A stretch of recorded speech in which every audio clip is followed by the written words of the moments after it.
Today in SERDNA Talks, we're going to talk about how to put off paying capital gains.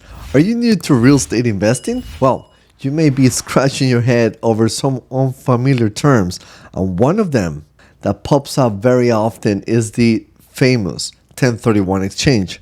But it could sound a little bit cryptic, right? Well, let's break it down in plain English. It's basically a tax strategy named after the IRS code section 1031. The cool thing, well, it can help you dodge a tax bullet when selling one investment property and snagging another.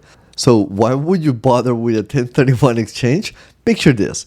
You're selling a property and you don't want Uncle Sam taking a big chunk of your profits in taxes. So if you do a 1031 exchange, just by using this tactic, you can sidestep capital gain taxes and keep a sweet chunk of your property's appreciation for your next real estate venture.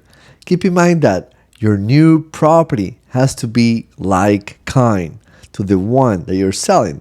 But don't worry, it doesn't mean that they have to be identical twins. An apartment building can swap places with another, even if they are not identical or in the same shape. And guess what? The like-kind exchange doesn't have to happen in a blink. You can take your sweet time choosing the right property in a delayed exchange. Well, you just have to make sure you got a non-related third party to play middleman. Thinking of trying this out? Well, before diving in, you should check in with your accountant. They'll be your 1031 exchange guru, guiding you through the strict timelines set by the IRS. You got 45 days to pick your next property and 180 days to seal the deal.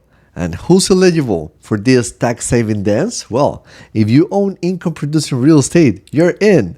Any investor owner can get into a 1031 exchange, but there's a fine print. Personal property won't cut it. Now, how many times can you pull off this tax strategy? There is no limit. You can do it as many times as you want, but there's a catch. It's a bit of a gray area. That's why it's so crucial to have your accountant on a speed dial just in case. Thinking of turning your investment property into a cozy home? Turning it into your primary residence messes with the 1031 exchange, and you may end up triggering capital gains, so be cautious. But good news for house flippers. You can join the 1031 exchange party, but there's a catch. You need to have owned the property for 2 years. Flip it too fast and the magic won't work. Remember, when in doubt, always consult with an expert. In this case, consult your accountant. And if you have questions, remember to subscribe to SERDNA Talks and to share all my videos with your friends and family. I have to go. See you soon. Ciao.